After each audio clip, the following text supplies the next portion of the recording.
가장 어렵지만 중요한 질문은 삶의 각 영역에서 어느 정도가 충분한지를 정하는 것이라고 생각한다. 자신의 돈과 시간, 에너지와 집중력을 소진하는 모든 것에 대한 대차대조표를 만들어 보아야 한다. 완벽함이 그렇듯 충분함은 우리 손이 닿지 않는 곳에 있다. 자신에 대한 만족은 충분함을 이해하는 출발점이다.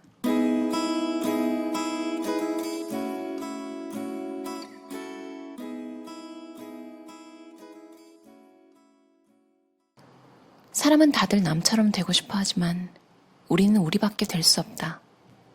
나는 당신이 될 수 없고 브래드 피트가 될 수 없다.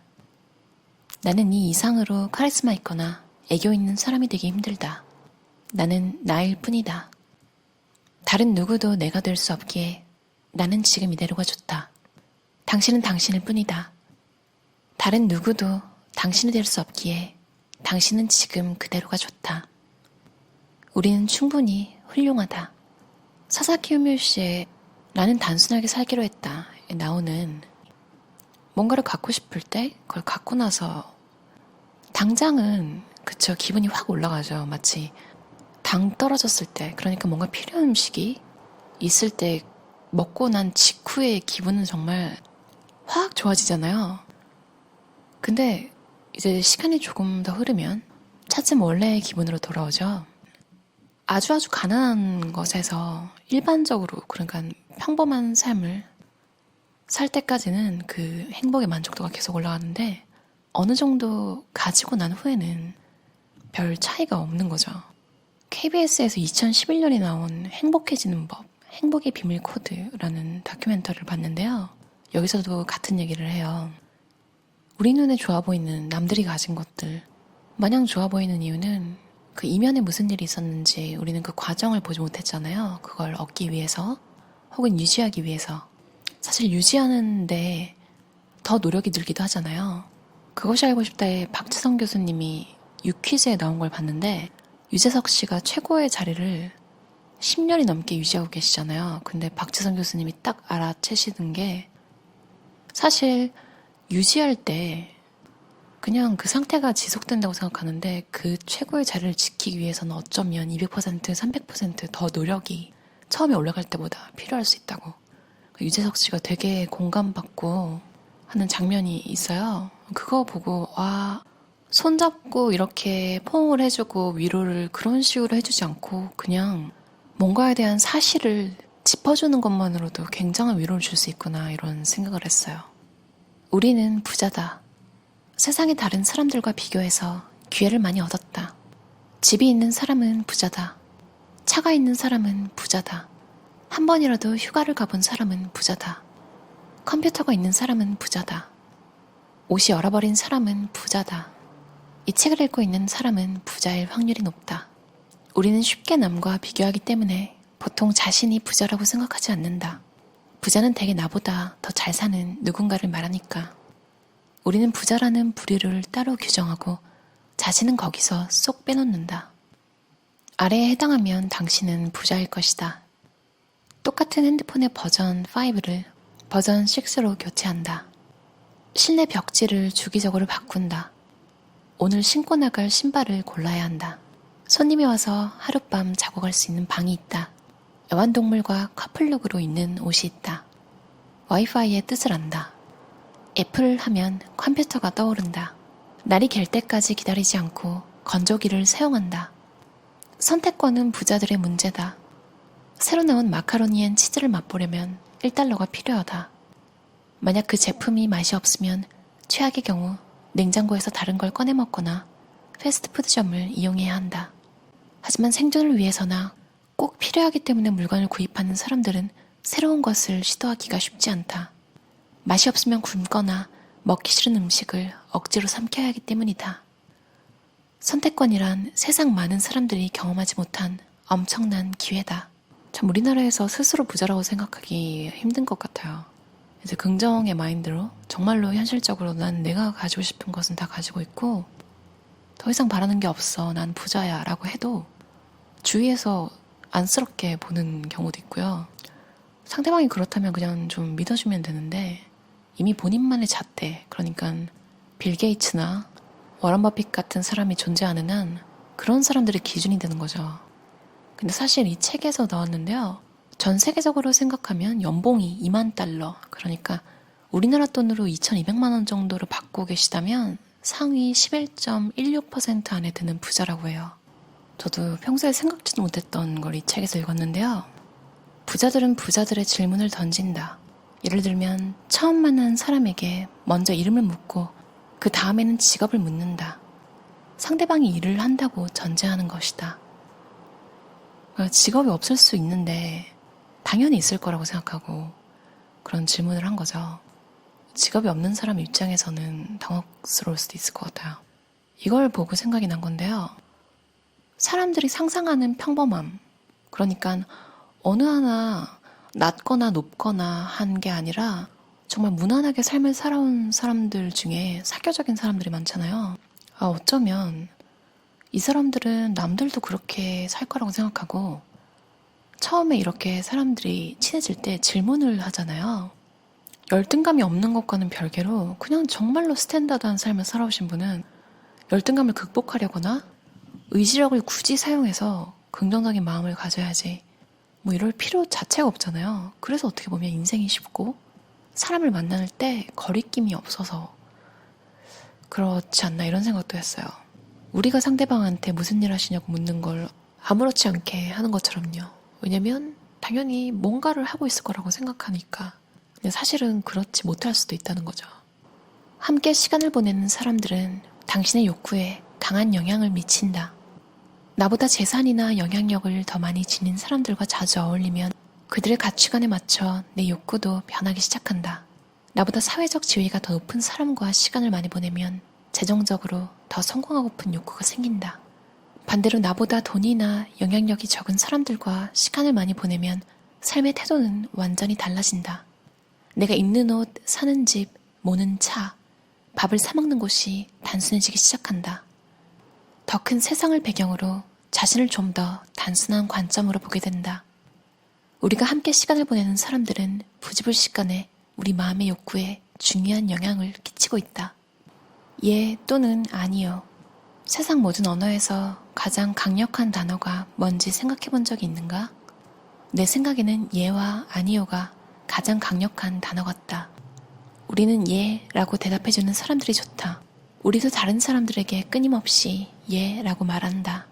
아이러니하게도 예를 많이 할수록 우리의 통제권이나 즐거움은 줄어든다. 아니오를 많이 할수록 우리가 약속하는 헌신은 줄어든다. 하지만 우리는 거절을 두려워할 때가 많다. 다른 사람의 마음에 들고 싶어서 예라고 하거나 아예 대답을 회피할 때가 많다. 자신의 의견을 피력하지 않는다. 그러면 누가 봐도 모호한 결정이 되고 만다.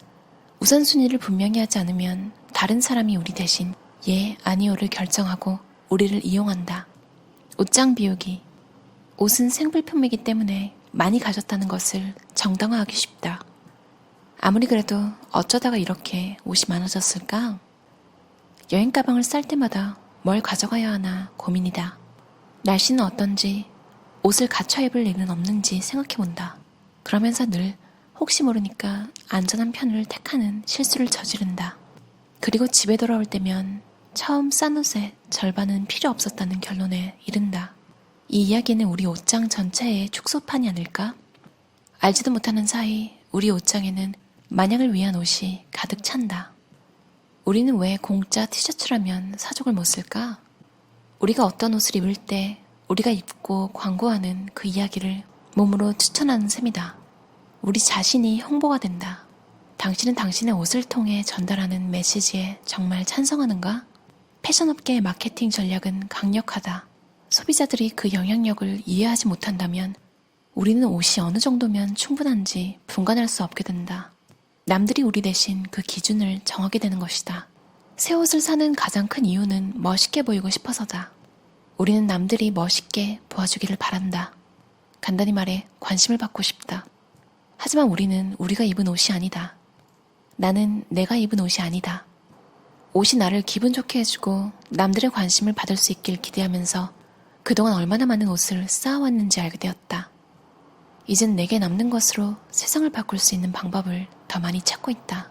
작년에 한 번도 입지 않은 옷, 이런 옷이 있는지도 모르고 지내다가 이번에 정리하면서 알게 된 옷, 특별한 행사나 기회만 목 놓아 기다리고 있는 옷, 다른 사람에게 선물 받아서 어쩔 수 없이 보관하고 있는 옷, 넘치는 옷을 싹 정리한 옷장을 보면 틀림없이 기분이 좋아질 것이다.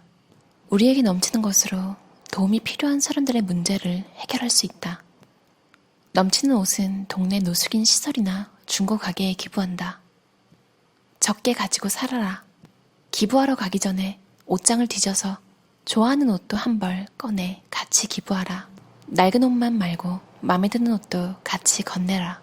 옷에 대한 생각이 바뀌고 나눔을 통해 희망이 삶에 깃들 것이다.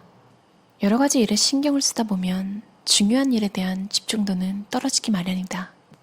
이런 삶의 방식은 재미는 있을지 몰라도 모든 것을 추구하다 보면 직업적으로는 아무것도 남지 않을 수 있다. 인생 체험은 처음 만난 친구들과 한잔하면서 나눌 수 있는 멋진 이야기를 선사하지만 이 역시 피로와 고독, 깊은 의미에 대한 갈증을 낳을지 모른다. 모든 것을 다 할 수는 없다. 자신의 한계를 이해하고 진정한 목적을 추구해야 한다. 모든 것을 다 하려고 애쓰다 보면 어느 것 하나 제대로 하지 못할 것이다. 혼자 있는 시간은 이기적인 것이 아니다. 때로는 삶의 초점을 찾기 위해 남들은 이해하지 못할 수도 있는 단호한 변화가 필요하다. 다른 사람들이 우리의 우선순위를 이해하지 못한다고 해서 그 일들이 중요하지 않다고 볼 수는 없다. 혼자 있는 시간을 마련하는 것은 몸의 건강에 음식이 필요하듯 영혼과 마음과 감정에 영양분을 공급하는 것이다. 의도성 있는 관계가 더 좋은 관계다. 혼자 있는 훈련을 하면 관계의 의도성을 갖게 된다. 다른 사람들과 함께하는 시간을 주의 깊게 준비하면 그 시간은 의도성을 띠게 되고 한순간 한순간이 소중해진다. 시인 칼 샌드버그는 타인의 욕구가 아니라 우리 자신의 욕구가 시간을 결정해야 한다고 썼다. 시간은 삶이라는 동전이다. 그것은 당신이 가진 유일한 동전이며 그 동전을 어떻게 쓸지는 오직 당신에게 달려있다. 당신 대신 다른 사람들이 그 동전을 사용하지 않도록 주의하라. 충분한 것보다 많은 것은 과잉이다. 충분한 것보다 부족한 것은 고통이다. 대다수 사람들은 플러스거나 마이너스다. 넘치거나 부족하다. 집집마다 쓰레기통과 재활용통이 있을 것이다. 거기에 통을 하나 추가하면 어떨까? 이 통에는 당신은 더 이상 사용하지 않지만 다른 사람들에게는 쓸모가 있을지 모를 물건을 넣어둔다. 물건이 모이면 고아들을 위한 벼룩시장을 열거나 중고품 가게에 기증해도 좋다. 인생길에서 특별한 격려가 필요한 누군가에게 기회를 줘보라. 데일 카네기는 2주 동안 남의 말에 귀를 기울이면 남의 관심을 끌기 위해 2년 노력한 것보다 더 많은 친구를 얻을 수 있다고 말했다. 당신에게 기회가 있는가? 다른 사람과 그 기회를 나누라. 읽고 나면 더 나은 사람이 될 것 같은 책이에요. 음식, 옷, 자동차, 그리고 다양하게 남을 도운 방법들도 나와 있는데요. 규모가 좀 크기도 해요.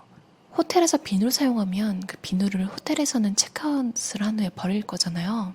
근데 그렇게 남은 비누나 새 비누를 모아서 전 세계 난민 수용소에 보내는 국제 비누 프로젝트도 탄생시키고, 며칠 전에 리뷰했던 김승호 씨의 책에서 본 내용 중 하나가 삶에 자연스럽게 스며들어서 가장 크게 영향을 끼친 두 가지가 비누와 봉리라고 했잖아요. 이너프를 읽으면서 그 생각이 났어요. 우린 너무나 쉽게 비누를 구해서 위생 수준을 유지하는데 난민 수용소에서는 비누 하나도 굉장히 귀할 거잖아요. 이런 생각을 잘 안 하게 되는 것 같아요. 우리가 상대적으로 부자라는 걸 깨닫고 정말 다양한 선택권을 가지고 있으며 가능하면 이 선택권을 가지지 못한 사람들과 나눌 수 있는 방향도 항상 생각한다면 더 좋은 삶을 살 수 있을 거라고 말하는 책이었어요. 그리고 우리가 충분히 괜찮다고 믿는 것, 자신을 믿는다는 것이 평생의 여정이래요. 우리 자신이 충분히 괜찮다는 것을 믿지 못한다면 아무리 가져도 부족할 것이다. 제프 시나버거의 이너프, 이 정도면 충분해였습니다.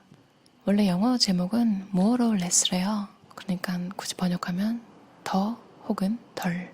저자가 말하듯 대다수의 사람이 넘치거나 부족하다고 하잖아요. 그 균형을 맞추면서 살아가는 일. 이너프한 삶. 좋네요. 그럼 들어주셔서 감사합니다. 편안한 일요일 보내세요.